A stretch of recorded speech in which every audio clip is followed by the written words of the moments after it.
ॐ सहना भवतु सहनौ भुनक्तु सह वीर्यं करवावहै तेजस्विनावधीतमस्तु मा विद्विषावहै। ॐ शान्ति शान्ति शान्तिः।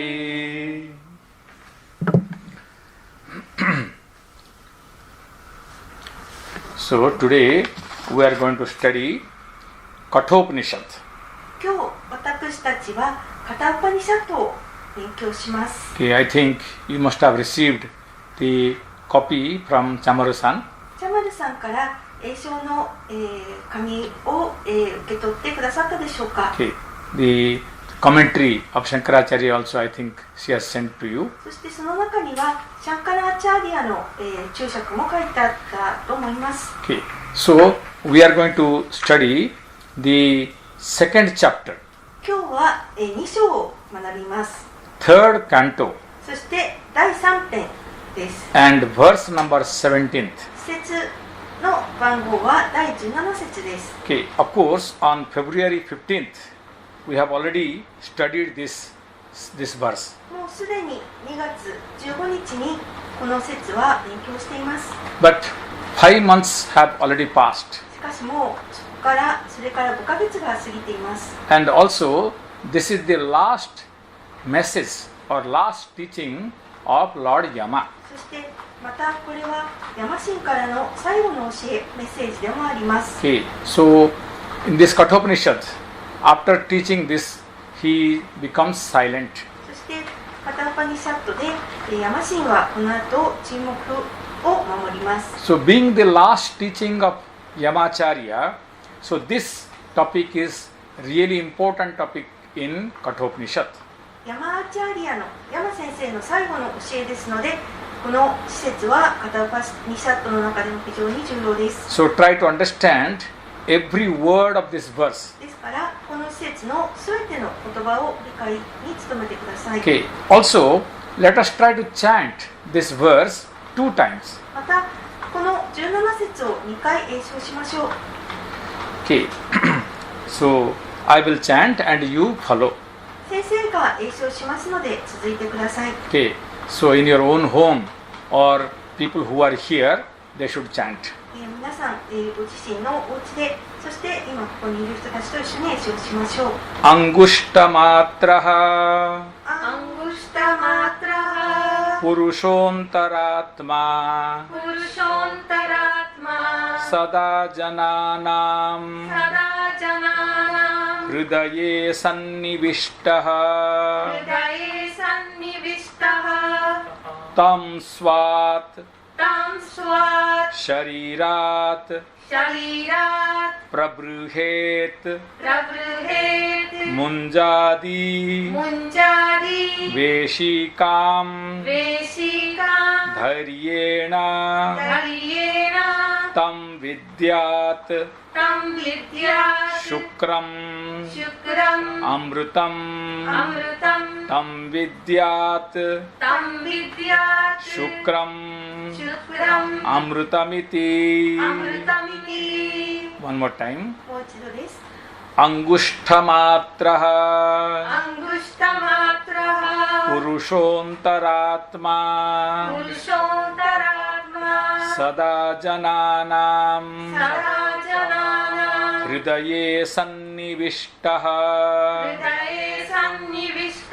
Tam swat Sharirat Prabruhet Munjadi Veshikam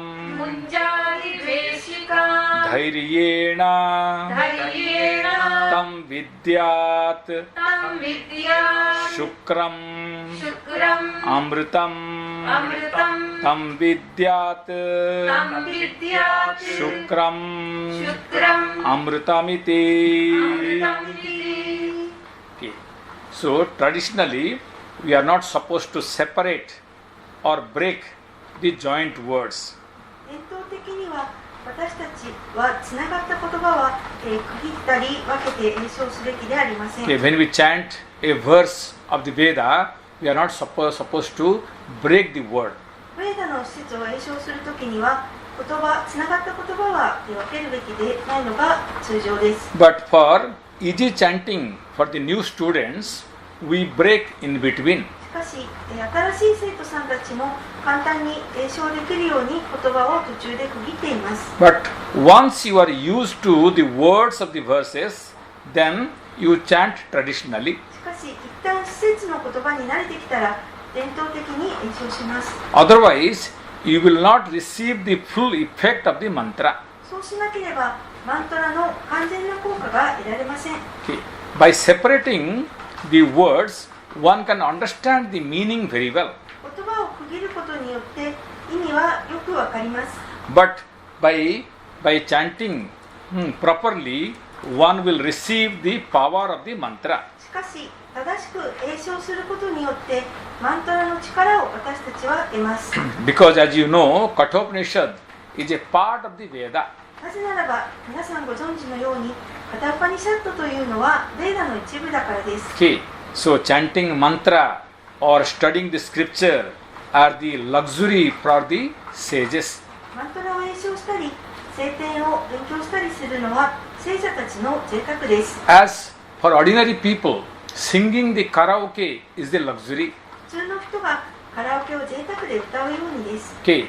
For the brahmana, for the sages, chanting the mantra is luxury. それと同じように、ブラフマナ、聖者たちにとってはマントラを詠唱することが贅沢なのです。 Okay. You can see how we usually chant.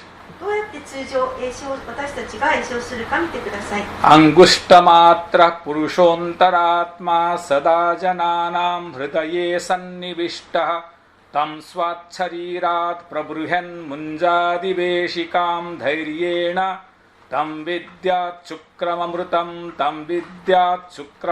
iti. So this is how we usually chant the verse of the Kathopanishad.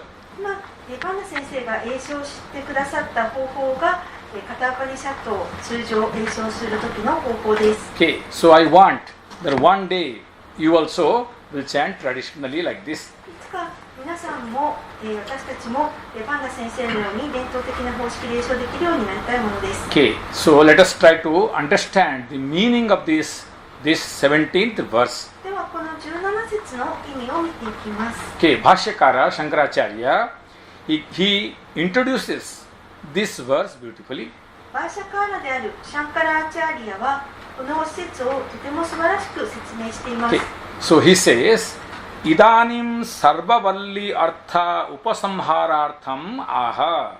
So Lord Yama is giving the summary of the whole Upanishad. ヤマシンはここで全カタウパニシャットの要約を述べています。 Okay, Idanim is now. イダーニンというのは今という意味です。 Okay, that means here in this 17th verse. 今というのはここでこの17節でという意味です。 Okay, aha means speaks. アーハというのは話すという意味です。 Okay, in this verse he speaks. この施設で彼は話す。 Who speaks? 誰が話すのでしょうか。 Here the Acharya is no ordinary person but Lord Yama himself. 普通の人ではなくヤマシンご自身が話します。 Okay, so Lord Yama is giving the last teaching and then he becomes silent. ヤマシンがここで最後の教えを述べ、そしてその後は沈黙となります。 Okay, so but after this 17th verse, there are two more verses are already there.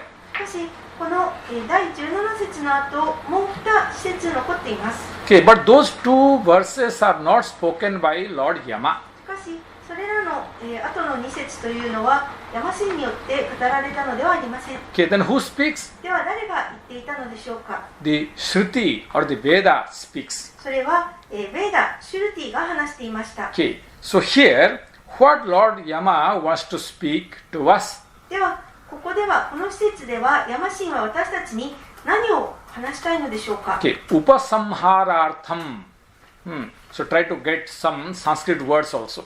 いくつかのサンスクリット語を聞いてください。 So don't try to run away because you hear few Sanskrit words. いくつかのサンスクリット語を聞いてどうぞ逃げようとしないでください。 Okay, Upasamharartham means his concluding message. ウパサンハーラールタンというのは、彼の最後のメッセージです。 Okay, Upasamhara means conclusion. ウパサンハーラというのは結論です。 Okay, Upasamhara artham means for the purpose of concluding this verse. ウパサンハーラアルタンというのは、意味は結論という目的のために。 Okay, so Upakrama means introduction. ウパクラマというのは序文のことです。 So Upasamhara means conclusion. ウパサンハーラが結論です。 Okay, Sarvavalli means all the cantos of the Kathopanishads. サルババッリというのはカタウパニシャットのすべての、施設、詩編のことです。 Okay, as you know, so there are 6 cantos in this Kathopanishads. ご存知のようにカタウパニシャットには、6編あります。 Okay, and we are in the 6th canto of this Kathopanishad. そして今私たちはこのカタウパニシャットの、最後の、6番目の編にいます。 Okay, so in Indian, the scriptural tradition, so we conclude the scripture by repeating the same thing 2 times. そしてインドの聖典の伝統では同じ文を2回繰り返すことによって最後を締めくくります。 So the last statement has to be repeated twice. 最後の施設は2回繰り返すことになります。 Then finally he will say iti. そして最後にイティで終わります。 Okay, then we understand that the Upanishad or the Vedas topic is concluded. そのように聞いて自分はウパニシャットやベーダの主題が終わったのだと理解できます。 Okay, in this verse, the last statement is Tam Vidyat Sukram Amrutam and Tam Vidyat Sukram Amrutam iti. This is how the 2 times he is repeating. 今先生がおっしゃったように同じ施設、同じ文が2回繰り返されます。タンビティアートチュクラムルタ、タンビティアートチュクラマムルタミティということです。 Okay, so let us try to understand the last teaching of Lord Yama carefully.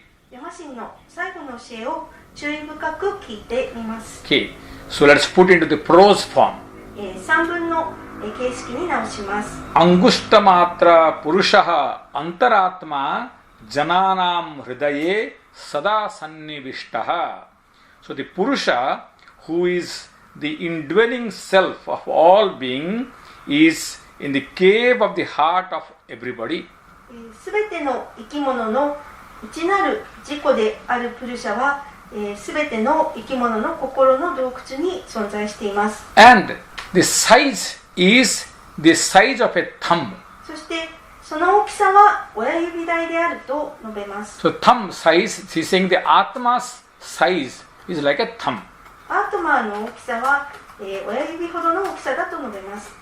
Tam munjat ishikam ivaswat sharirat dhairyena prabhuhet. The seeker should diligently realize that by separating from one's body. そして述べます。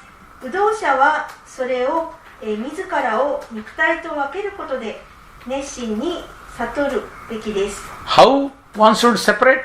どのようにして分けられるのでしょうか。 The same as the tender stalk is separated from the munja grass. どのようにしてというのは、ムンジャ草の茎から柔らかい髄を取り分けるようにです。 And finally saying, Tam shukram amrutam vidyat iti. One should realize that as pure and immortal. そして最後にそれを純粋で不滅のものであると、悟るべきです。 Okay, Lord Yamas, the last teaching is Angushtamatra Purusha Antaratma Jananam Hridaye Sada Sannivishtaha. The Atma is size is described here as the size of a thumb. アートマーの大きさは親指大だと説明されています。 Okay, it is residing in the cave of the heart of all the beings. そしてそれはすべての生き物の、心の洞窟に存在します。Okay, so here Acharya Shankara is saying that we have already studied this topic in the second chapter, first canto. そしてここでアーチャーリアは述べます。私たちはこの主題をもうすでに、このカタウパニシャットの、2章、1節で、2部1章で勉強し終えています。Okay, this is not the first time we are studying. これは私たちがこの主題を初めて勉強するのではないです。Okay, so this is we are studying second time. 私たちはこの同じ主題を2回目に今学んでいます。So there, what did we study? その前回は何を勉強したでしょうか。 He is saying, Angushta matra purushaha madhye atmani tishtati ishana bhuta bhavyasya natato vijugupsate. So that was the verse we have studied in this second chapter, first valli.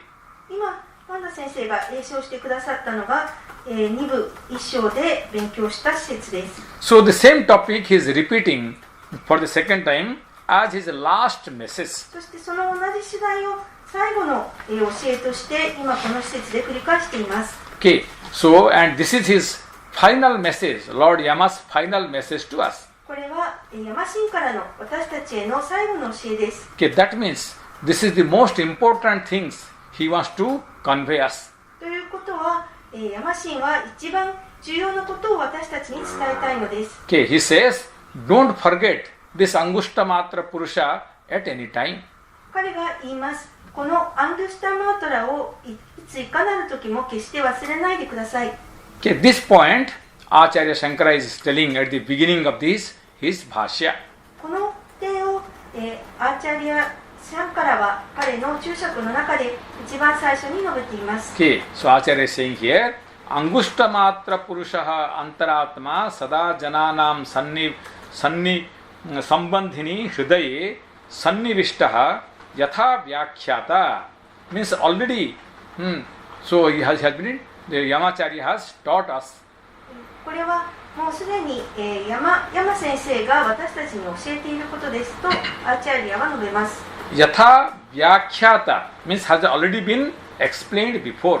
ヤタワキャータハというのはもう以前に、教えて説明されているという意味です。Okay, so the Purusha or the Atma, what we are discussing here is the size of a thumb.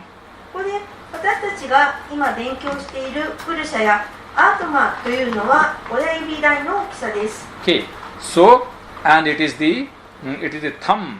Is it a thumb like of a human being? その親指というのは、人間の親指ぐらいの大きさという意味でしょうか。Okay, it can be interpreted as the thumb of that particular being. それは、それぞれの生き物の、その親指や親指に当たるところの大きさだと解釈できます。See, the soul is taking different body. 魂というのはいろいろな体をとっています。So that particular body, the thumb size, you can say. そしていろいろな体に備わった親指の大きさであるとそのようにも言えます。So by saying thumb size or a small size, he wants to say it is very subtle. 親指大の大きさ、つまり小さな大きさということで、それは非常に微細なものであるということを意味したいのです。So here the measurement is not important. ここでは実際の大きさの正確さというのは重要ではありません。Okay, so here we have to understand here, Angushta Tulya means as compared to a thumb. ここではアングシュタトゥリア、親指に、例えられるように、そのように述べています。Okay, or as important as a thumb. または親指と同様に重要だと言いたいのです。Okay, so we should understand that as a thumb is important in our hand, so also it is the soul is Atma is so important. 私たちの手の内で親指が非常に重要なように、それと同じように魂も私たちに大変重要であるということを意味したいのです。Okay, the thumb, our thumb is one finger like all other fingers of our hand. 私たちの持つ親指というのは他の指を全部まとめて代表できるような指です。But the thumb, it is doing almost all the important things in our life. 親指は私たちの人生の中で重要なことのほとんどを行っています。 Okay, if all other fingers are absent, then the thumb can perform everybody's job. 他の指が存在しなかったとしても、親指だけで他の指の行う仕事を肩代わりできます。 But if the thumb is absent, then all the four fingers cannot perform the job of this thumb. しかし、もし親指がなかったら、他の4本の指は親指の代わりはできません。 Okay, similarly, the Atma, the soul, cannot be substituted by any other personality of our body. 同じようにアートマーも私たちの体に備わるあらゆる人格的な部分の代わりができます。 Okay, so this Angushtamatra Purusha is the Antaratma of all beings. このアングシュタマートラプルシャはすべての存在のアンタラートマです。 Okay, try to understand the word Antaratma. アンタラートマという言葉を理解しましょう。 Okay, Antaratma means the inner self.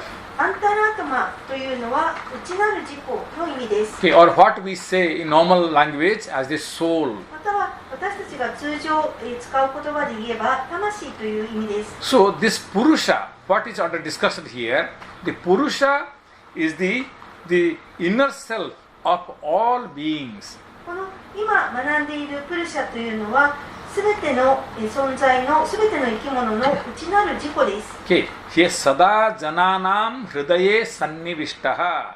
Now this Purusha is ever dwelling in the heart of all beings. このプルシャはすべての生き物の中に永遠に住んでいます。 Okay, so try to concentrate upon this Jananam, the word. この次にジャナーナンという言葉を理解してみます。 Okay, the word Jananam, it is the plural form of the word Jana. ジャナーナンというのはジャナという言葉の複数形です。 Okay, when we hear the word Jana, we always, so we say it is Jana means human beings. ジャナと聞くと、人間の意味であると考えることが多いのですが、 Okay, usually in India, when we say Jana, Jana means human beings. インドで、ジャナといえばそれは通常人間のことを意味します。 Okay, even in our national anthem also starts with Jana. Jana Gana Mana Dhinayaka Jaya He. Now the Jana, it represents usually we say human beings. インドの国歌も、ジャナガナマナという言葉で始まります。 But Jana usually is not only for human beings, it is for all living beings. しかし、ジャナというのは人間ばかりのことではなく、すべての生き物を意味します。 Okay, here in this Upanishad, when Lord Yama is speaking Jananam, so he wants to say that it is for all living beings. ヤマシンがウパニシャットでジャナーナンといったときはすべての生き物のことを意味します。 Okay, so to understand that one, so let's understand the Panini Sutra. それを理解するためにパーニニスートラを理解しましょう。 Okay, Panini Sutra says Jani Pradurbhave means the one who has taken birth is a Jana. パーニニスートラでは、生まれたものがジャナであると定義します。 Okay, all those who have taken birth, so these are all are called Jana. 生まれたものすべてがジャナです。 Okay, the one who has a life is called Jana. 命を持つものがジャナです。 Okay, that means a Jana is a soul which has taken birth. ジャナというのは生まれた魂のことです。 Okay, in any type of the body, it is starting from the Brahma till an ant. それは、ブラフマー神から始まり、アリの体に至るまであらゆる体です。 Okay, Brahma has taken birth. ブラフマー神は生まれました。 Even a bacteria also takes birth. そしてまたバクテリアでさえ生まれます。 Okay, of course, bacteria lives for a few moments. バクテリアは何分間かしか生きながらえないかもしれません。 And Brahma lives for billions of years. そしてブラフマー神はといえば何十億年もの間生きていきます。 But both are said Jana. しかしそれでも両者ともジャナです。 Okay, that means all those bodies which have taken birth for certain purpose, they are all called Jana. それはつまり何らかの目的のために生まれた体はすべて、体を持つものはすべてジャナです。So inside all the beings, this Purusha is residing as the inner self. そしてすべての生き物の中に内なる自己としてそのプルシャは存在します。Not only in human beings, this Atma is there. This Atma is there in all living creatures. アートマというのは人間にばかりではなく、すべての生き物の中に存在します。 And where the Atma is residing? そしてアートマというのは一体どこに住んでいるのでしょうか。 Inside all living beings, this Atma is residing in their heart. すべての生き物のうちにアートマというのはそれぞれの心に生きています。 Hridaya means heart. フルダヤというのは心のことです。 Okay, the same, the English word, heart. Heart also comes from this Hridaya. 英語でハートと心のことを言いますが、その語源となるのがフルト、この心であるフルダヤです。 Okay, that Acharya is saying is Buddhi Guha, the cave of the intellect. アーチャーリアはそれをブッディグハ、知性の洞窟と述べます。 Otherwise, when we hear the Hridaya, when in the cave of the heart, then we will start to search inside our body in which cave the Atma is residing. そうしなければ、一体私たちの心の、どこにその心の洞窟があり、その心の洞窟の中にプルシャが住んでいるかと探し始めます。 So don't try to search some cave inside the body. 何か、実際に洞窟のようなものを体に探そうとはなさらないでください。 So here the cave is called our what you call inner instrument called buddhi or the intellect. この洞窟というのは私たちの、その内的器官である知性です。 Okay, so although this Atma is all pervading, why it is said that it is sitting in the heart? しかしアートマというのはあらゆるところに存在するはずであるのに、なぜここでは心と心の中と特定しているのでしょうか。 Okay, because it is only in the heart or the intellect it is reflecting. なぜならばアートマというのは心や知性にだけ映るからです。 Okay, so this Atma can be realized only in the heart. アートマは心でしか悟ることができません。 And no other personality, no other part of the body. 体の他のどの部分でもありません。 Okay, so now try to understand the word Sannivishta. 次はサンニビシタという言葉を理解したいと思います。 Okay, Sannivishta means very well seated. サンニビシタというのは非常によく、座っているという意味です。 Okay, Nivishta means seated. ニビシタは座っているです。 Okay, so dwelling, dwelling 住んでいるです。 with a some prefix. そしてサムという接頭字がついています。 Okay, that means very well seated サムがついているので非常によく座っているとなります。 or very well dwelling in the heart. または心に非常によく住んでいる。 So it is said as the Purusha's dwelling place is our heart.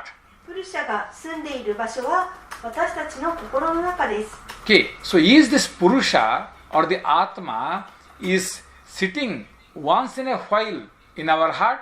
ではプルシャやアートマというのは時々私たちの心の中に住むものなのでしょうか。 Okay, is saying Sada. Sada means permanently. いいえ、サダーと言っています。サダーというのは永久にという意味です。 So it is sitting from birth till death. 生まれてから死ぬまでずっとです。 Okay, so this Sada means permanently. サダーというのは、永久に永続的にという意味です。 Okay, so the Atma dwells in the heart of all the living beings permanently. アートマはすべての生き物の中に、そうやって住んでいます。 Okay, so here is saying Tam swat sarirat pravrihet.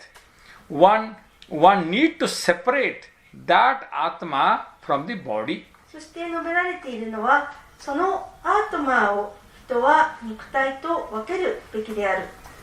そういう Okay, ふうに言っています。 so we have to separate our body and the Atma. 私たちは肉体とアートマと分けるべきです。 Okay, how to separate that Atma from the body? しかしアートマーと体というのはどうやって分けられるのでしょうか。 So he's giving a simile. それに対して例を挙げています。 Okay, munjat ishikam iva, as the tender stalk is being separated from a munja grass. それは柔らかい髄がムンジャ草から取り分けられるようにという例です。 Okay, munja grass. So it's a very holy grass in India. ムンジャ草というのはインドでとても神聖な草です。 Like a kusha, so also munja. 草もムンジャ草の一種です。 Okay, so this munja grass we use to tie down in the west during our Upanayana ceremony. ムンジャ草というのはその聖なる紐の聖中式で腰のあたりに巻く紐として使われます。 Okay, during the Upanayana ceremony, during the marriage ceremony, we use this munja grass tying in the west. ウパナヤナの儀礼や結婚式などでその聖なる草を腰に巻いて使います。 So it is similar like we can say tatami grass in Japan. それは日本で畳に使ういぐさに似ています。 Okay, it is a long grass and inside there is a tender stalk. それは長い草で内側に柔らかい髄が存在します。 Okay, which is called here as a ishika. それ柔らかい髄のことをここではイーシーカと言っています。 Okay, from that long grass, if you pull that tender stalks, then you can eat that tender stalk. その長い草から柔らかい髄を引き出せば、その柔らかい髄は食べることができます。 Okay, so that tender stalk is a very soft and which is very sweet to taste. その柔らかい髄は非常に柔らかく甘い味がします。 Okay, but what you want to say here? しかし、ここで言いたいことというのは何でしょうか。 So this munja grass, the tips are very sharp. ムンジャ草の端というのはとても鋭いです。 So when you pull, then sometimes your fingers may cut up. そしてその草を持って引っ張ると指が切れてしまうこともあります。 Okay, so it has to be pulled very carefully. ですから非常に注意深く引っ張る必要があります。 Okay, and if you cannot pull carefully, then that tender stalk will remain inside. そしてまた注意して引っ張らないと柔らかい髄が中に残ったままになってしまいます。 Okay, and the tender stalk will remain inside and you don't get the tender stalks. 柔らかい髄が中に残ったままになって自分はその柔らかい部分を引き出せません。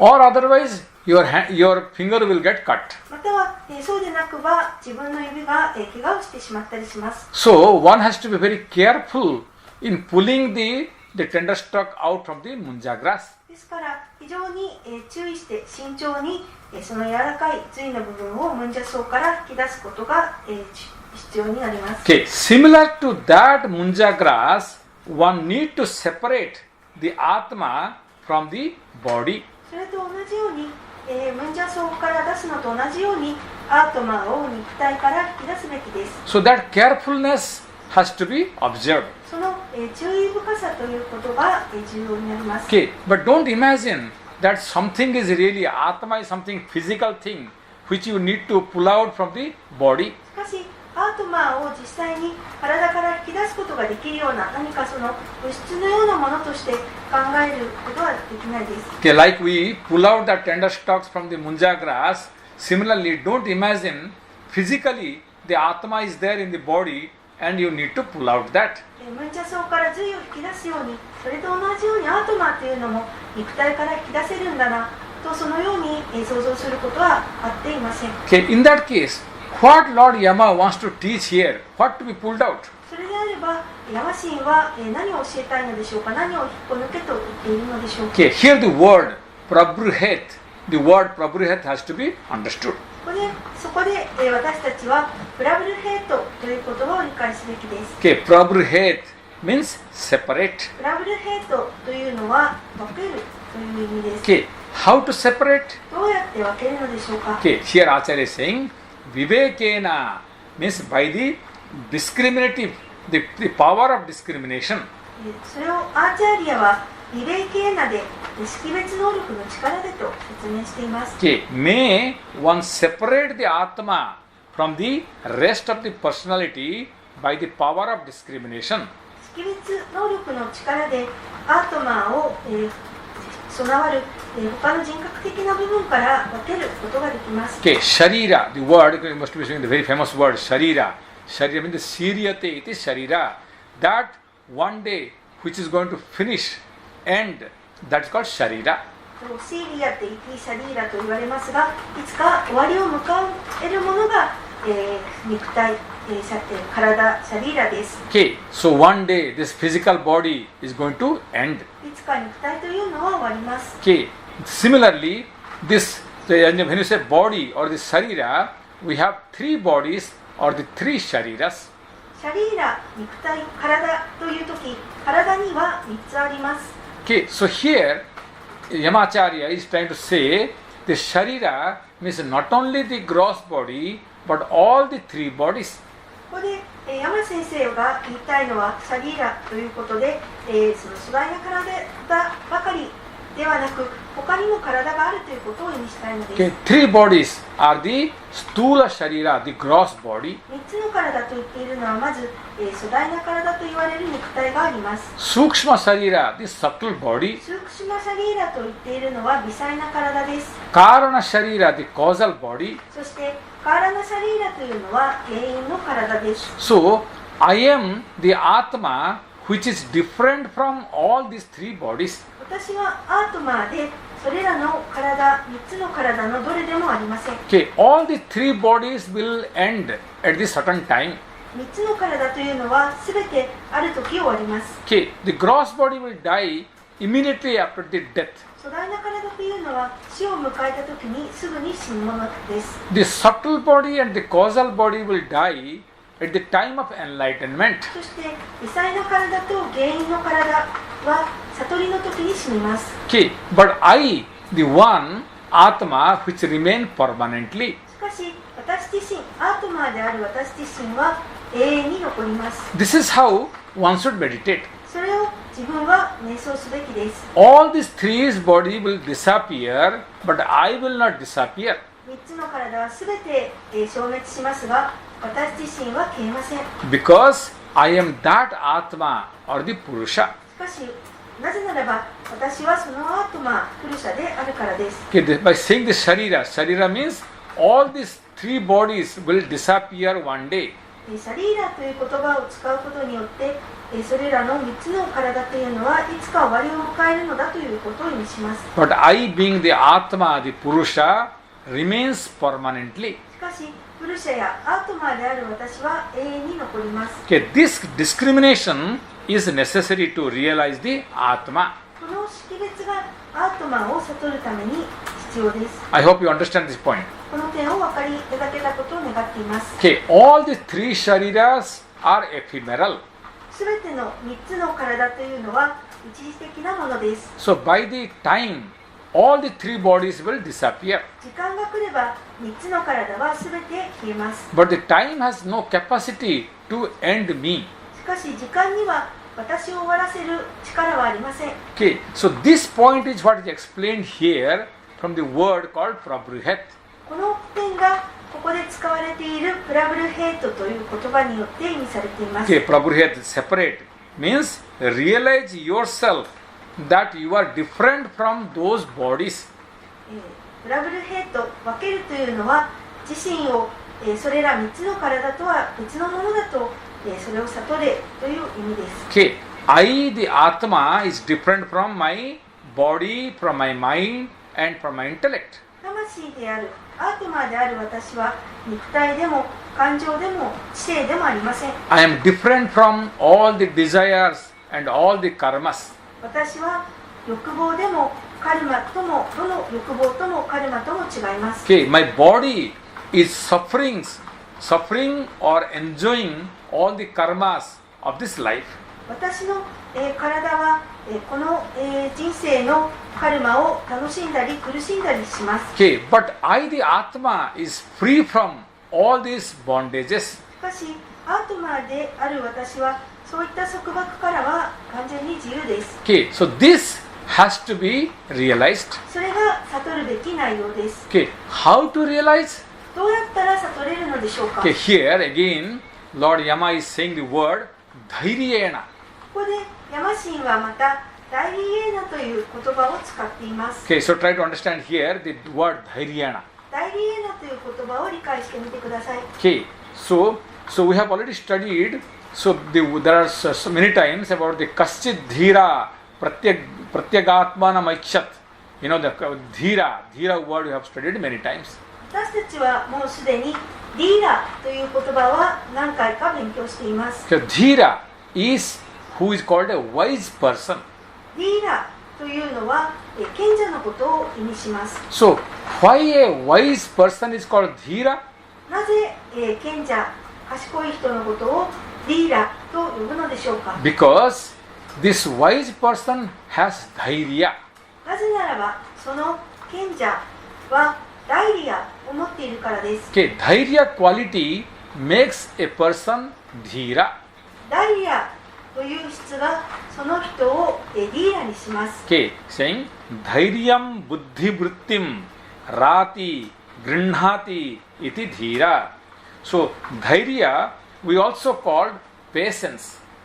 ダイリアは私たちはまた忍耐と言います。 Okay, or perseverance. または、その兼任すること、我慢することです。 Okay, perseverance means you know 我慢する。じゃなくて continuously you continue with the same things for a long time.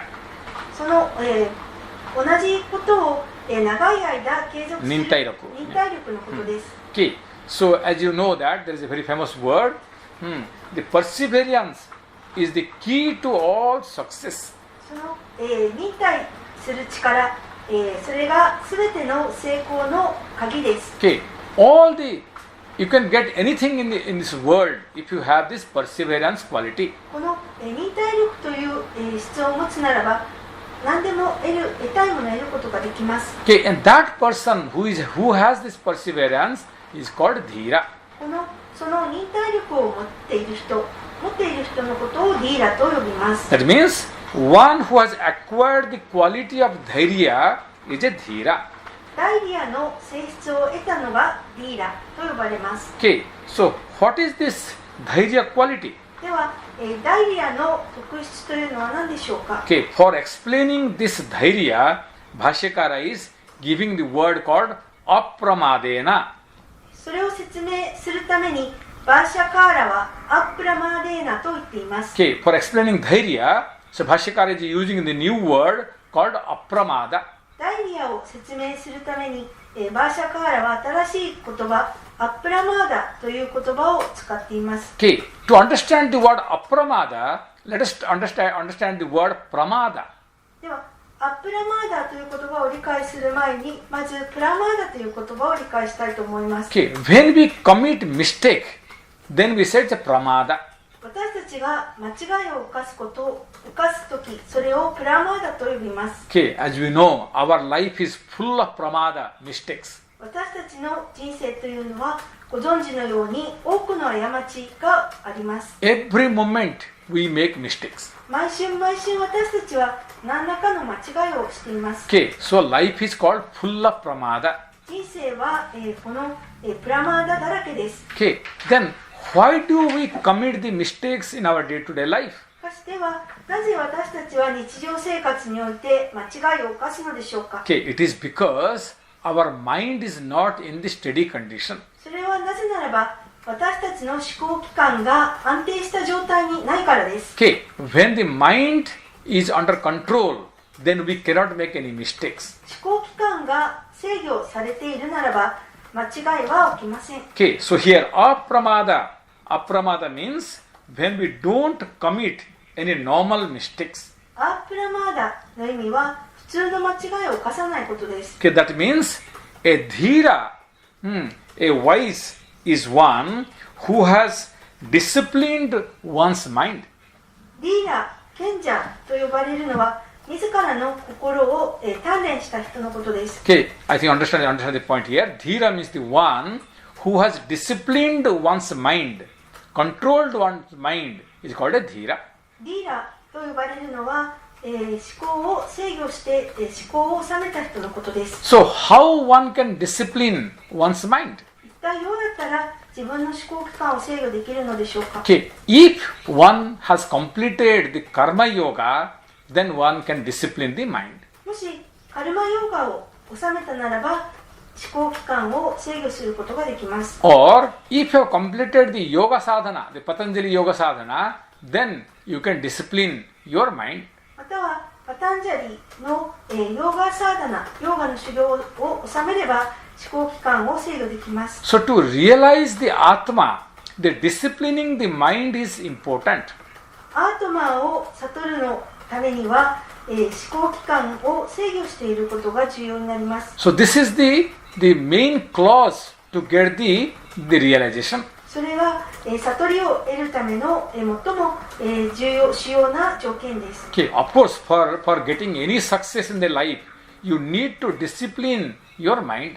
もちろん人生でどんな成功を収めるためにも思考機関というのは制御することが重要です。 Okay, only when the mind is in the disciplined state, dhairya avastha, then one can realize the Atma.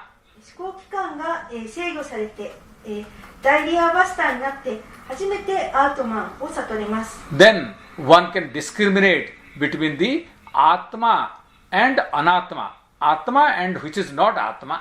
そうして初めて自分はアートマーとアナートマー、アートマーであるものとアートマーでないものを見分けることができます。 Okay, I, the Atma, and my body, mind, intellect, all these personalities are different. 私、魂である私と私の肉体、感情、知性というのは別のものです。 Okay, so this is explained here by the word Sharirat Pravrihet. Means one should separate the Atma from the body. それがここでシャリーラート、プラブルヘートという言葉で説明されていることですが、自身を肉体と分けることです。 Okay, but why here is saying the word here as that you separate from the body, mind and intellect? なぜしかしここで、アートマーと、体と、感情と知性を分けろというのでしょうか。 So here he is trying to say that you separate from your rest of the bodies. 自分自身を、自分自身と、その異なる他の部分と分けることを述べています。 Why it is necessary? なぜそんなことが必要でしょうか。 Because we always take this body as the Atma. なぜならば私たちは常に自分の体をアートマーだと考えるからです。 Or we take our mind as the Atma. または感情を自分アートマーだと考えるからです。 We take our heart or our intellect is our Atma. そしてまた自分の心や知性がアートマーであると捉えるからです。 So this body, mind, intellect, these are not the Atma, but they are the matter. しかしそういった肉体や感情や知性というのはアートマーではありません。私とは違います。 Then what is the Atma? では何がアートマンですか。 What I should realize as the Atma? 何をアートマンとして悟るべきなのですか。 Okay, so here Lord Yama says, Tam vidyat sukram amritam. You should realize this Atma as Shukram. Shukram is pure. ここで、ヤマシンは言います。アートマーが、シュクラムであると、純粋であると、そのように。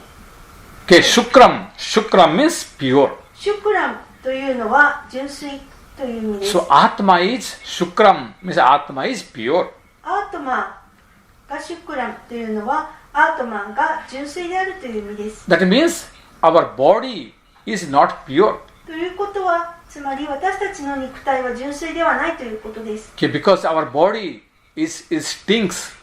なぜならば私たちの肉体は匂いを放ちます。 If you don't take bath for 2 to 3 days, then what happens? お風呂にもし 2,3 日入らなかったらどうなるでしょうか。 No one can come near us. 誰もそばに寄ってきません。 Okay, because the body will stink. 体が臭くなるからです。 Okay, inside the body, what are all things are there? All are not pure. そして体の中にあるもの、それらすべてというのは純粋ではありません。 Similarly, inside our mind, what is there? 同じように私たちの思考機関の中には何があるでしょうか。 All types of desires. あらゆる種類の欲望です。 Desires are nothing but the demoniac qualities.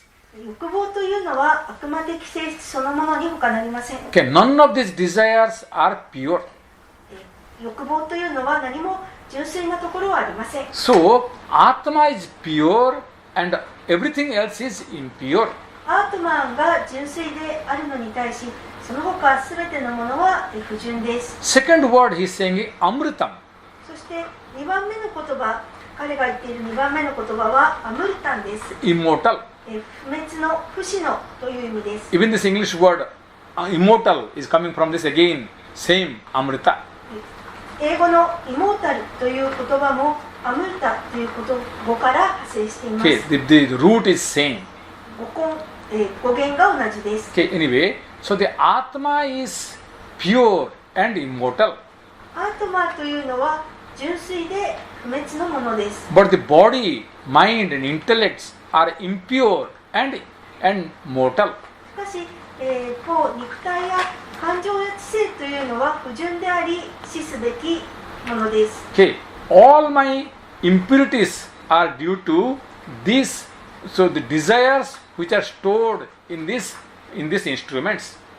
私の不純さというのはすべてその自分の器官にある欲望によるものです。 And all these personalities inside me, they are all are mortal. そして私の中に存在する人格的な部分はすべて死を免れない存在です。 Okay, so everything will disappear one day. That's why they are mortal. すべていつか消え去るので、必滅の死を免れないと言います。 Okay, the moment the body die, we immediately burn it. 体が死んだ途端それを燃やします。 And when the Atma leaves, then we say it is the death. アートマンが去ること、それを私たちは死と呼びます。 So this discrimination is called the separation of the body and the Atma. これを識別することが肉体とアートマンを分けるということです。 Okay, we should separate these two. これら2つを分けるべきです。 Okay, so what to separate? 何を分けるべきでしょうか。 Okay, what I am and what I have. 私であるものと私が持つものとを分けるべきです。 I am the Atma 私自身はアートマンです。 and what I have is Anatma, the matter. そして私が持っているものはアナートマであり物質です。 So I have three bodies. 私には3つの体があります。 I have the desires. 私には欲望があります。 I have the karma. 私にはカルマもあります。 But all these are mortal. しかしそういったもののすべてはいつか死ぬものです。 But I am the immortal. しかし私自身はといえば私は不滅です。 So this point has to be realized. それが悟る内容です。 Okay, the word here vidyat. Vidyat means, so here to be realized. ビッティアートという言葉がありますが、それが悟られるべきです。 Okay, here Acharya is giving another word called Vijaniyat. Vidyat is saying the another word called Vijaniyat. Means to be realized. すみません。ここでアーチャーリアは、ビッティアートとともにビッヤニアートという言葉を使っていますが同じ意味です。 Okay, so what is to be realized? それは、悟るべきだという言葉ですが、何が悟られるべきでしょうか。 Okay, tam vidyat. Tam means that. タンビッティアートと言っています。それを悟れと言っています。 Okay, what is that tam? それと言っているのは何のことでしょうか。 Okay, so it is the neutral gender. The tam means a neutral gender. Okay? It is Atma is a neutral gender. アートマンという語は、中性の言葉です。 Okay, the Atma which is Sukram, which is Amritam, is to be realized. その、純粋シュクラムで、不滅のアムルタンであるアートマンが悟られるべきです。 Okay, these two words are very important words. これら2つの言葉は非常に重要です。 Okay, Shukram and Amritam. シュクラムとアムルタンです。 Okay, Shukram means pure. シュクラムの意味は純粋な。 Amritam means immortal. アムルタンというのは不滅の。 So, immortal and pure, these two refers to only for the Atma. この不滅で純粋であるもの、それはアートマンだけを指します。 And everything else in this world is mortal and impure. そしてそれ以外のもの、すべてこの世界のものは、必滅で、そして不純なものです。And this Atma is what is called Brahman. そしてアートマンはブラフマンでもあります。 Okay, Yathoktam Brahma iti, that is the real Brahman which has already been taught so far. それが、これまですでに述べられてきたアートブラフマンと、同じものだと述べています。 Okay, so here as long as it is there in individual soul, it's called Atma. すべてのそれぞれの、それぞれにある、個々の魂はアートマです。 Okay, and what is there in this whole universe, it is called Brahman. そして全世界全宇宙にあるものがブラフマンです。 Okay, so what exactly is to be realized? Can you pinpoint to me? では、正確に言って一体何を、悟るべきなのか、それを、的を絞って、はっきりと教えてください。 Okay, so please exactly tell me what is that thing to be realized within me? 私自身の中で一体何を悟るべきなのか、それをはっきりと言ってください。 Okay, for that reason, Acharya is giving Sharirat Niskrishtam Chinmatram. So that which is to be separated is the consciousness. 分けられるべきものは意識であるとアーチャーリアは説明します。 Okay, so Chinmatram, you can sit and understand the word here. Chinmatram, again separate this word Chinmatra.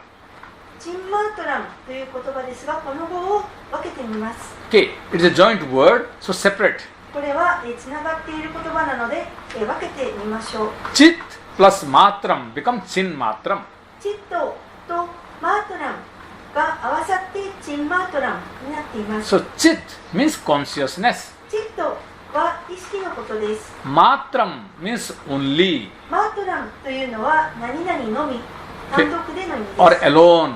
それだけで単独での意味です。 So consciousness alone is Atma.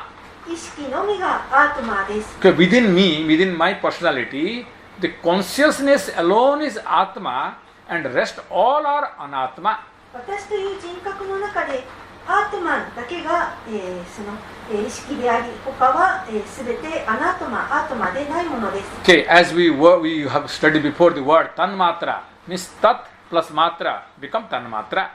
タットとマートラという語を合わせるとタンマートラになると以前勉強したことがあります。 Similarly, the Chinmatra is consciousness alone. 同じようにチンマートラというのも、意識のみで、意識のみという意味です。 So consciousness and is called Chit and the matter is called Jada. 意識がチットで、そして、物体や物質のことをジャダと言います。 I, the Atma, is the absolute consciousness. アートマ、私、アートマは、その完全な意識です。 But the body, mind, intellect, everything are Jada, the matter. しかし、肉体も感情も知性もその他のものすべては、物質であるジャダです。 Okay, now try to concentrate upon this word Swat Sharirat.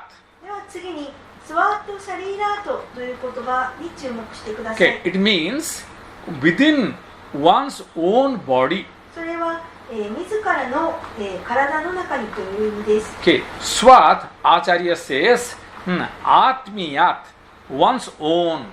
スワートというのは言い換えればアートミアートで、自らの自分自身の So try to realize within one's own body. 自分自身の体の中で悟ってください。 So don't experiment in some other's body. 他人の体で試さないでください。 Okay, I think few years before we have heard somebody took the dead body in the hotel room. 何年か前に誰かが、ホテルの部屋から死体を運びました。 Okay, and what are you doing the dead body in the hotel room? ホテルの部屋で死体に何をするんですか？ Okay, I'm experimenting Atma and Anatma, so I took this body. 私はアートマーとアナートマーと、試すために、この体を持っていきます。 Okay, here, so you experiment within your body, don't try to experiment in some other's body. しかしここでは、自分自身の体でそれを見るべきであり、他の他人の体でその試すべきではないと述べます。Okay, now explain me how I do this separation job. では、私に説明してください。その分けるということは一体どうやるのですか？ Okay, how will I separate my Atma and Anatma, my body and myself? What is the method? アートマーとアナートマーと、体と自分自身とどうやって、やれば分けられるのでしょうか？ Okay, here the scripture is giving 3 methods. ここで聖典は3つの方法を教えています。He's saying Sravana, Manana, Nididhyasana.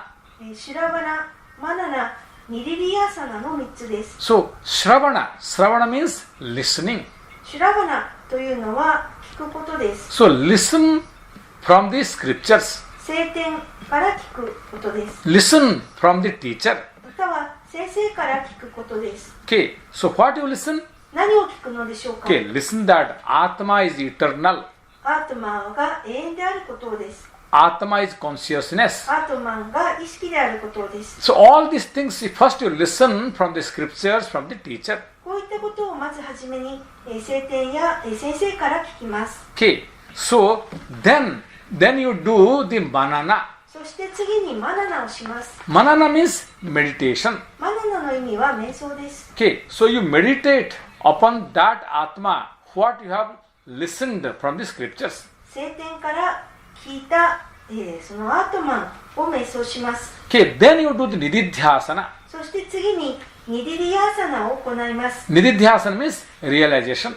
ニディリヤーサナというのは、悟ることです。 Okay, first to be known, so from the teachers or the scriptures, まずは聖典や先生から知ることをします。 that I am the Atma. 自分がアートマンであるということを知ります。 I am different from my physical body. 自分が肉体とは別のものであるということを知ります。 Okay, then that Atma should be meditated upon. そしてそのアートマンが瞑想されるべきです。 Then it is to be realized. そして次にそれが、完全に理解されるべきです。 Okay, so what you realize? 何を悟るべきでしょうか？ That I am that Atma which I have been searching for whole of my life. 私こそが、私が生涯かけて探し続けてきたそのアートマンそのものであるということです。 I am that bliss which I have been searching for life after life. 私がその、何世も生まれてきたうちに探してきたその至福そのものであるということを知って悟るべきです。 Okay, finally Acharya says Dvirvachanam Upanishad Parisamapti Artham. So the last statement is repeated twice. 最後の宣言が2回繰り返されます。 Okay, why is it repeated? なぜ繰り返されるのでしょうか？ Okay, just so that the Upanishad is concluded. それはただウパニシャットが、結論付けられたことを示すということだけのためです。 Okay, Dvirvachanam means the repetition of the same topics. ドイバチャナンというのは同じ主題の繰り返しのことです。 Okay, Parisamapti Artham in the sense of conclusion. パリサマプティアルタンというのは、結論付けるという、意味のために。 Okay, so as I told you, traditionally when the text will be concluded, the teacher will repeat the last statement 2 times. 伝統的に、その聖典が終えられるとき、先生は最後の説を2回繰り返します。 Okay, finally even Acharya is repeating saying, so iti shabda cha also finally says iti. イティシャブダチャと言っていますが、それもまた繰り返されます。 Okay, which means thus concluded. そのように結論付けられて、 Okay, so these are some formalities for the teaching tradition of the Vedic teaching tradition. それは、ベーダの、その教えの伝統の中で、守られるべき方法です。 Okay, the Vedic teaching tradition has some formalities to be followed. ベーダの教えの伝統では、守るべき決まり事があります。 Like when we start, we chant the Sahana Bhavatu. それは、はじめにサハナババトを詠唱することもそうです。 Okay, when we conclude, we chant Purnamada Purnamidam. そして終わりには、プールナマダ、プールナミダンを唱えます。 Okay, so this is also a kind of formality. それらもまた、儀礼的なことの、一つです。 Okay, so here we ends the 17th verse of the Zodiacal third canto of second chapter. これで、私たちは、カタウパニシャットの、第2章、第2章3編第17節を終えます。 The last teaching of Lord Yama. ヤマ神の最後の教えです。 Okay, so two more verses are there. So we will conclude in the next class. もう2つ説が、このカタウパニシャットには残っていますので、次回のクラスでそれらを勉強します。 Okay, now if you have any question, so you can send in writings or you can ask. You can open up your mic and you can ask. 今これから、質疑応答の時間にしたいと思いますので、メッセージを送っていただいたり、マイクを手を挙げたり、そして、そのマイクを、ミュートを外してお話しください。 Okay, because it is a web class, so even people who are there, not only in Japan, those who are in India or somebody is in Bangkok or somebody is in America, they can ask the question. 今、オンラインのクラスですので、日本にいる方ばかりではなく、インドの方もバンコクの方も、またアメリカの方も同じように、参加して質問していただきます。 Okay, so now the place boundary is not there. 場所的な制限が今ありません。 Okay, so you are free to ask questions. 皆さんご自由に、疑問を投げてください。 Okay. See, I think while we're waiting, I have got two English questions. Okay. One is from Manila-san and one is from Jina-san. So let me start from Manila-san. How do we overcome the karma yoga and control over mind? How do we overcome the karma yoga and control over mind? 私たちは、どうやって、そのカルマヨガを、完成させてっていうのかな、カルマヨガを、完成させて、そして、その自分の思考期間を、収めるべきでしょうか。 Okay, as I told you, the karma yoga is important to make the mind steady. 申し上げましたように、カルマヨガというのは思考期間を安定させるために重要です。 Okay, so first we have to make the mind steady, then only we can realize our Atma. 思考期間を安定させて、初めて私たちはアートマンを悟れます。 Okay, otherwise, so the mind will not be under our control. そうやってやらなければ、思考期間は決して私たちの支配下に入りません。 So, first of all, why the karma yoga is so important? まずはじめに、カルマヨーガがなぜそんなに重要かを述べます。 So, we cannot survive a single day without doing some action. 私たちは何らかの行為をせずには一日も、生きていかれません。 So, since the moment we have taken birth till we die, our body is dead. So, all the time we are busy in action. 生まれた時から体が死ぬ時まで、私たちは常に行為に忙しく従事します。 No one can remain in this world without the action. この世界では誰も行為をせずにはいられません。 So, this is how the body is made to do the action. なぜならば、体というのはそのように行為をするようにできています。 Because we are filled with the desires. 私たちは欲望に満ちています。 Even the desires are not there also, the body cannot survive without the action. 欲望がなかったとしても、体というのは行為をせずには生きていかれません。 Then here, so we have to do action by the power of the desire, or we sacrifice our action without the desires.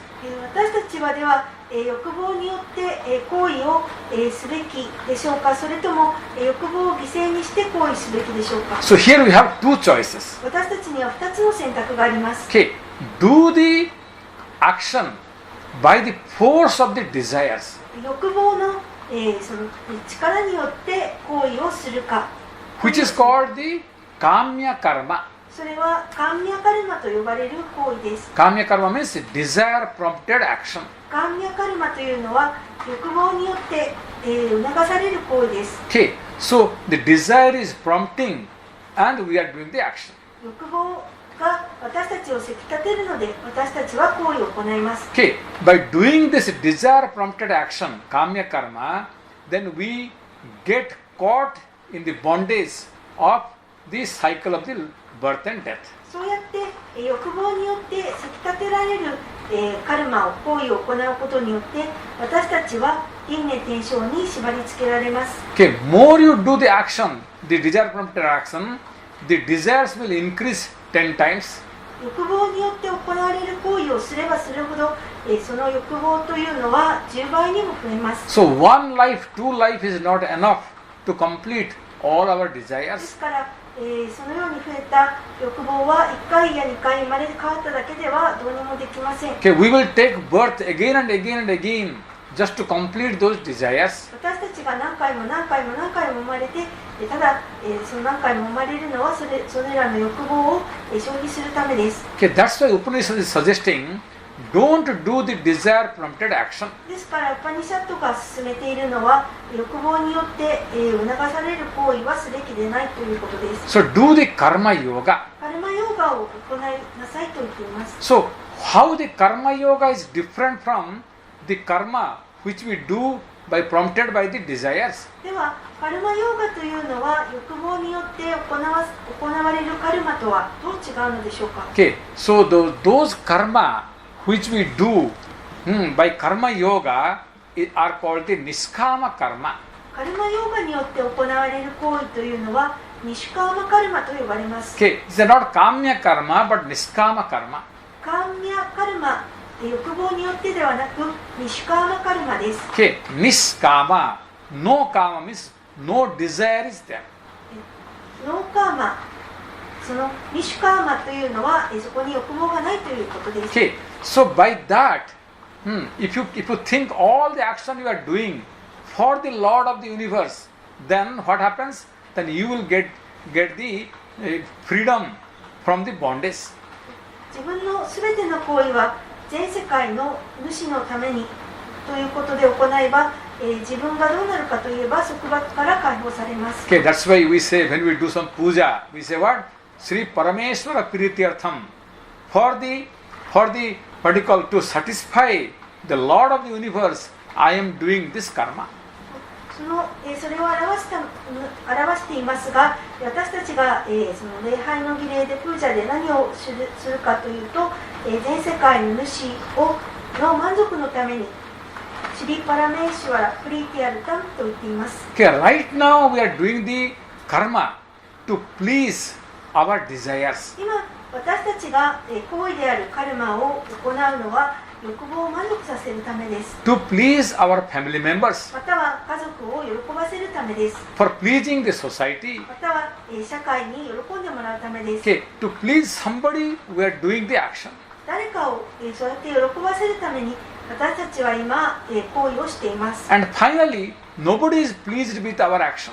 しかし最終的に誰も自分の行為に喜びません。 Okay, more you do the action, people are more dissatisfied with you. 自分が行為を行えば行うほど周りの人は自分に満足しないで満足のままです。 So scripture is saying that don't try to please anybody, just try to please the Lord of the universe. ですから聖典は述べます。誰のことをも喜ばせることは誤っています。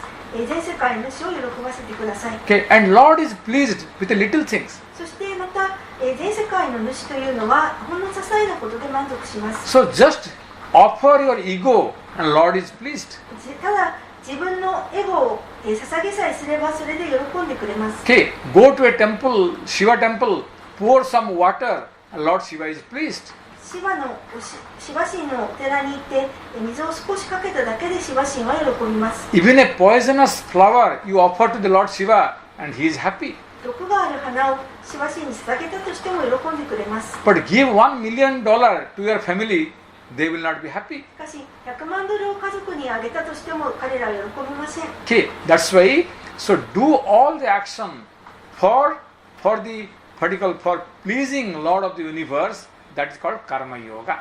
ですから全ての行為を全世界の主を喜ばせるために行う、それがカルマヨーガです。 And by doing that, your mind will get the steadfastness. そしてそれを行うことによってどうなるかといえば、自分の思考期間が安定します。 Okay, and once the mind is steady, then you can get enlightenment easily. そしてそうやってしっかり確立した安定した思考期間によって、悟りが簡単に得られます。 Okay, Manila-san, have understood this topic?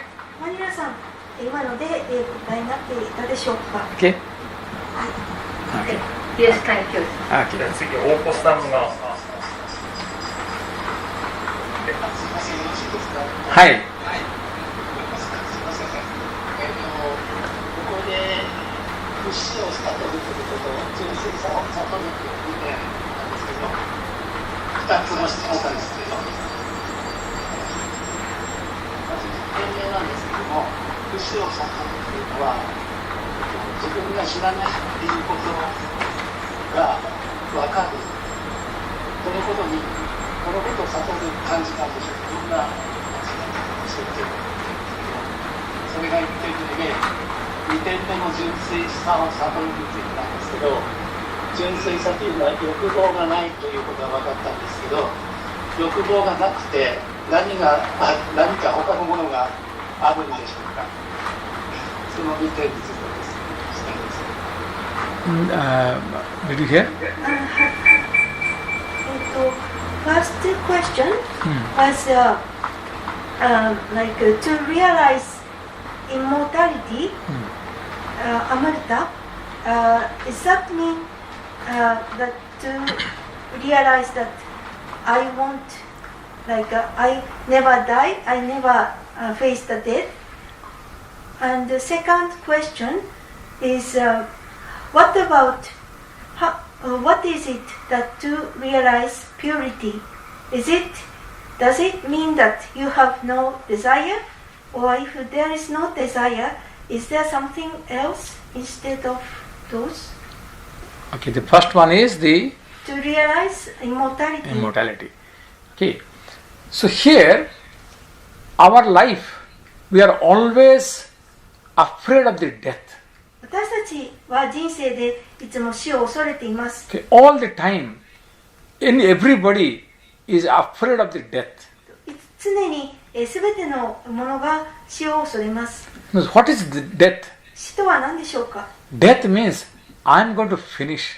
死というのは私の終わり、私が終わってしまうということです。 I'm going to be end soon. 私はすぐにでも終わってしまいます。 So this is the mortality.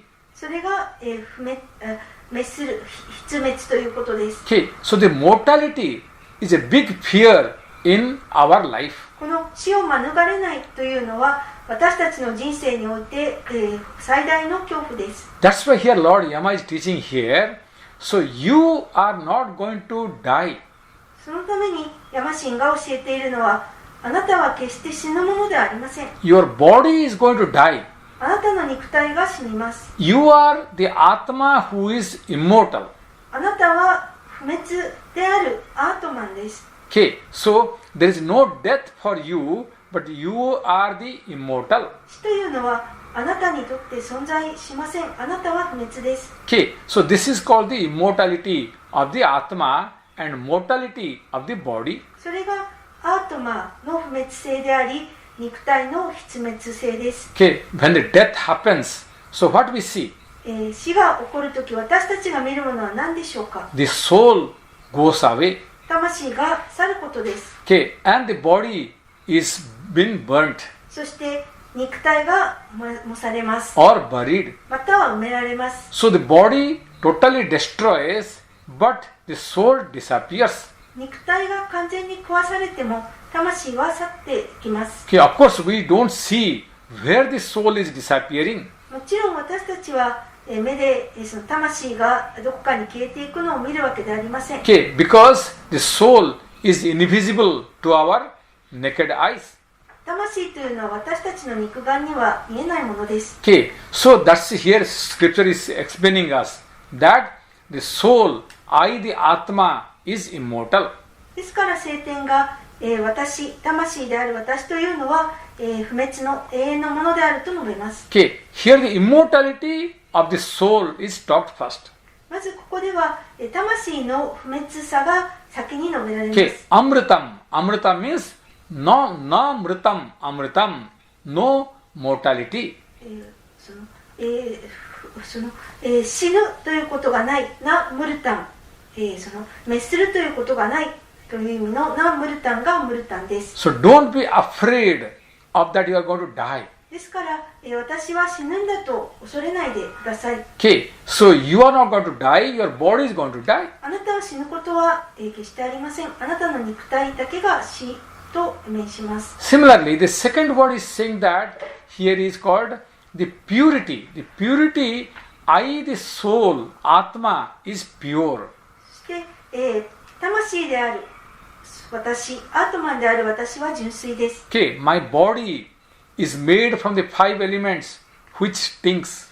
私の肉体というのは5元素で作られ、そして匂いを放ちます。 Okay, because it is impure. なぜならば不純だからです。 Okay, my inner instruments, they are made from the tanmatra. そして私の内的器官は、微細元素であるタンマートラでできています。 Okay, the subtle elements. それは、微細元素です。 And inside that, the desires are implanted. そして内的器官の中には、欲望が埋め込められています。 Okay, that's why they are impure. ですからそれは不純です。 Okay, and the causal body is nothing but full of そ desires. して原因の体はといえばそれは欲望ばかりです。 Okay, that's why they are impure. ですから不純です。 Understand, the body is impure, the mind is impure.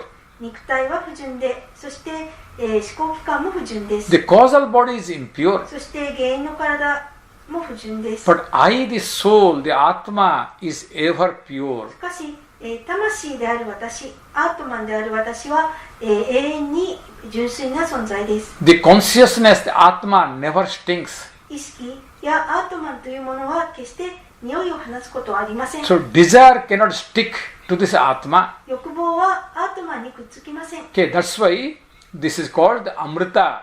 The Amrita, and it is saying that Shuklam, this word is giving. ですから、それに対して、アムルタとアムルタンとシュクラムという言葉が言われてい Okay, ます。 Shuklam or Shukram, both are same. シュクラやシュクラシュクラシュクラは同じです。 Okay, I think you had another thing, something you have asked. 大越さん、大越さん、何か別なこと聞きましたね。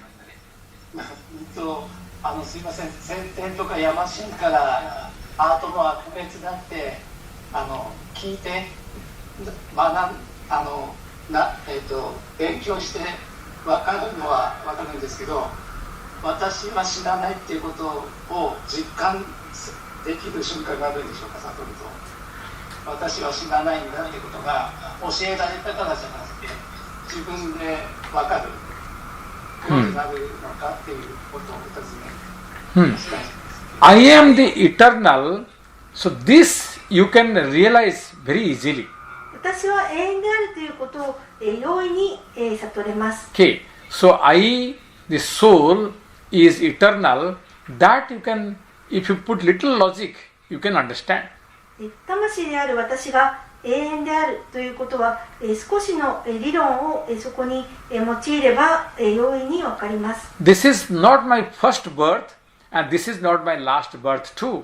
今のこの私の生というのは一番最初の生でもないし、一番最後の生でもありません。 Okay, I have taken birth many, many times. 私は今まで何度も生まれてきています。 And if I don't get realization, I will continue to take birth many, many times more. そしてもし私が悟りを得なければ、私はこれから何回も生まれ変わってきます。 Okay, you can see that sometimes when I see somebody, oh, as if I know this person.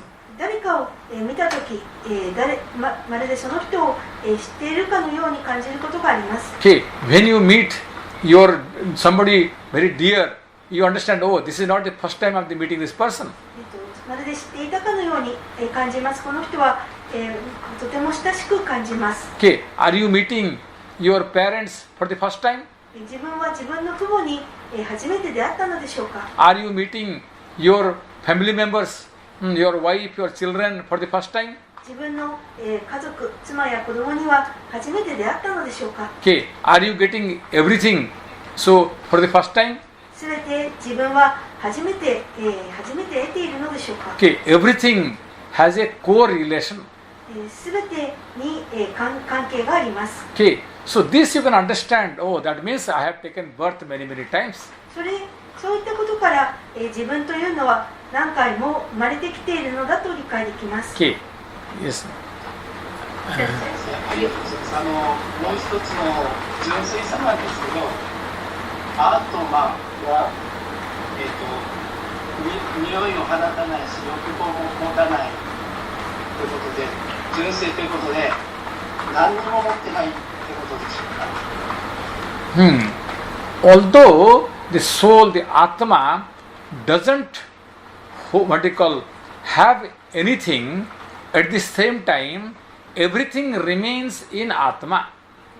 アートマンは、何も、保持していませんが、それでも、全てがアートマンの中に存在します。 Okay, Atma is called Nirguna. アートマンはニルグナと言われます。 Nirguna means no qualities. Atma doesn't have any qualities. アートマン、ニルグナというのは、アートマンは何の性質も持たないという意味です。 At the same time, all these three qualities remain on the Atma. しかし同時に、3つの性質すべてというのはアートマンに存在します。 All these three qualities function when the presence of Atman is there. 3つの性質というのはすべてアートマンの存在があって初めて機能します。 Okay, otherwise, the Atma, without the Atma, none of these three qualities can function individually. アートマンがなければ3つの性質はどれもそれだけで動いていくことはできません。 Okay, so the whole universe is not independent. 全宇宙は独立していません。 Okay, the whole universe depends upon the Atma. 全宇宙世界はアートマンに依存しています。 Okay, Atma is the substratum for the whole universe to sustain. アートマンは全世界宇宙を、支えているものです。 Okay, Atma doesn't depend upon any object of this universe. アートマン自体はこの全世界宇宙の何にも依存しません。 But the whole universe depends upon the Atma to their sustenance. しかし全世界宇宙のありとあらゆるすべてのものは、その存在をアートマンに依存しています。 Okay, August-san, we will go to some other person. Hi. Three questions are included. So let me put for Yoko Igari-san. She is asking, thanks a lot, Sensei. Do you mean that the university is the God, and do I have to perform every action for God, which is Karma Yoga? So here, as I told you, we have desires, so we have to perform certain action in our life. 私たちには欲望があるので、いくらかの行為を行っていくようになります。 We cannot remain a single moment without doing the action. 私たちは行為せずには一瞬もとどまれません。 Okay, so if I have to do the action, then for what purpose I have to do the action? もしそのように必ず行為をしなければならないのだとしたら、一体どんな目的のために行為を行うべきでしょうか。 Okay, I have to make a purpose for which I am doing the action. 私は行為をするための目的を決める必要があります。 Okay, in that case, we say, okay, you just think that you are doing the action for the Lord of the universe. それでは、自分はこの行為を全世界主のためにしているのだと考えます。 Okay, because if you think I am doing the action for somebody, then you will expect that a return from that person. もし自分は誰かのためにその行為をしているのだとなれば、その人から何らかの見返りを得ることを期待してしまいます。 Then the give and take will start. そうすれば、そのあげてもらうというギブアンドテイクが始まってしまいます。 Okay, I have done this much for you, so in return, you have to do this much for me. 私はこのぐらいあなたのためにしたのだから、あなたは私にこれぐらいするべきだとなります。 Okay, or if I do this selfless action for the world, then I will expect some kind of prize in return. もしそして自分が世界のために自己を犠牲にした行為をしたならば何らかの表彰を受けるべきだと考えてしまいます。 Okay, finally I will expect at least I should get the Nobel Prize. ノーベル賞ぐらいはもらうことを私はしたのだと考えます。 So then again this will be expectation and that will bind me again for the next life. それは、そして期待となり、自分を次の人生と縛ります。 Okay, that's why here he is saying that for selfless action, so don't do for anybody else but do for the Lord of the universe. もし、自己のない、見返りを求めない行為をするのであれば、それを、全世界の主のためにします。 This is the Karma Yoga principle of the Vedic tradition. それがベーダの伝統にあるカルマヨーガということです。 Okay. Okay, next. So next question is from Janasan. Please teach me little more in detail how Atma can be experienced in the heart. 今、インドからジェナさんの質問ですが、アートマンが、その心の中に、悟れる、経験できるということをもう少し詳しく教えてください。 Okay, so here, as we studied Lord Yama, he taught, you realize this Atma in your heart. ヤマシンが教えているように、アートマンを、心に悟ります。 Okay, so here, heart means what Acharya is saying, the Buddhi Guha, the cave of the intellect. そしてこの心と言っているのは、アーチャーリアが教えているように、知性の洞窟、ブッディグハと言われているものです。 Okay, you make the what you call manthana. Manthana means you try to churn inside your mind. 自分は、マンタナ、かき回すことをします。自分の思考機関をかき混ぜます。 So manthana means meditation here. そしてこの、かき混ぜるということは、瞑想のことです。 Okay, meditate. So every time, who am I? その瞑想というのは自分とは誰かと瞑想します。 From where I came from? 自分は一体どこから来たのか。 From here, where will I go? そしてまた自分というのは一体ここからどこに行くのだろうか。 What is the relationship between myself and the world? 私と世界との関係というのは何だろうか。 Okay, all these people who are claiming me that I am their friend, I am their some relation, are they really? I have something to do with me. 私の周りにいて、自分はあなたの友だと言ったり、あなたと関係があるというのは一体どういう人たちなのだろうか。 So these are the meditation. If you do continuously, then finally you will arrive to understand that who am I.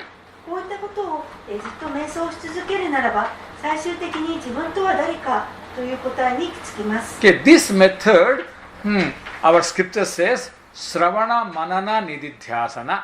この方法を私たちの聖典は、それはシュラバナ、マナナ、ニディディアサナだと述べます。 The very first job you have to do is continuously listen from the scriptures. まず自分がすべき最初のことというのは、聖典を継続して聞き続けることです。 This is Sravana. それがシュラバナです。 Okay, other two, first you forget for the time being, first thing you have to do is keep on studying the scriptures. まず他のことは、置いたとしても、まず自分がすべき最初のことというのは、聖典をずっと、学び続けることです。 The Manana and Nididhyasana will continue after the Shravana.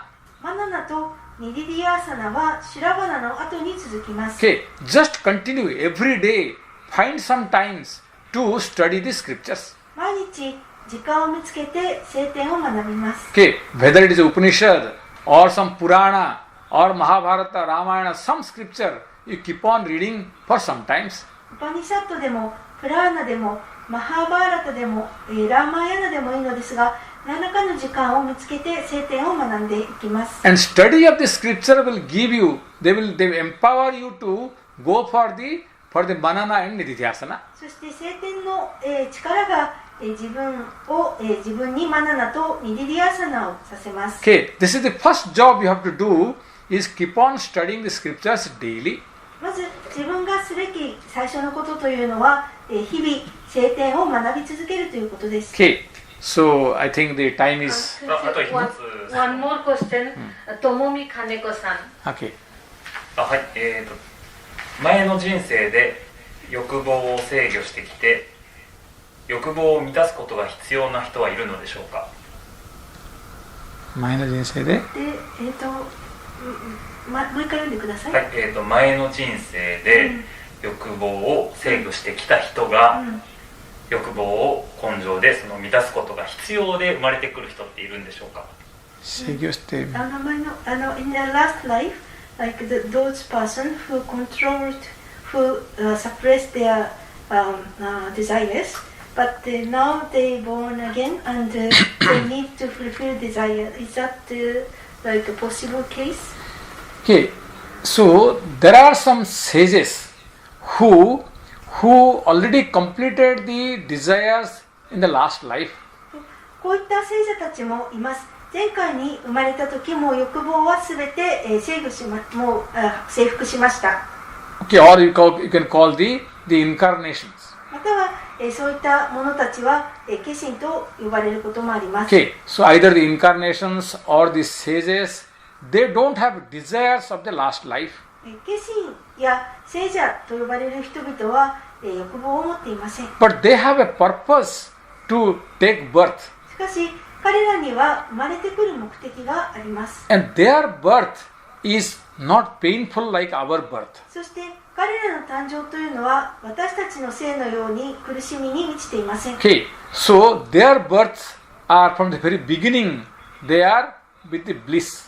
彼らの誕生というのは非常に最初の頃から至福にあります。 They don't depend upon any desire to be fulfilled. 何か満たしたい欲望というのがありません。 Okay, for sages, for incarnation, the desires are not the purpose for which they have taken birth. 聖者や化身と呼ばれる人たちにとっては欲望が生まれた原因ではありません。 Okay, but for them, so they have a great purpose for which they are needed in this world to take birth. しかし彼らには大きな目的があり、それは世界に求められたものです。 Okay, you can see the life of Shankaracharya. シャンカラーチャーリアの生涯を見てください。 Okay, Shankaracharya, he has taken birth at the age of 7. He left home as a sannyasi. シャンカラーチャーリアは7歳の時にそのサンニャーシンとして家を出ました。 Okay, and at the age of very short life, 32, he finished his job and went away. そして32歳で自分のやるべきすべての仕事をやり終えて帰りました。 And within such a short time, what a wonderful job he has done for this world. そんな短い期間に彼がした仕事というのはなんと素晴らしいものだったのでしょうか。 Okay, so do you think he had any desire to fulfill in this world? そんな彼には何かこの世界で満たしたい欲望があったのでしょうか。 No desire, no individual desire is there left out to fulfill. 満たすべき個人的な欲望というのは何にもありませんでした。 Okay, so they have taken birth for the benefit of this world. この世界の利益のために生まれてきました。 Okay, and we will continue. Next class we will go directly to the 18th verse. 次のカタウパニシャットのクラスは直接18節に入ります。 Okay, here we will end with the Purnamada では、プール verse. ナマダの、マントラでクラスを終えます。 Okay, we'll chant together. 一緒に演奏しましょう。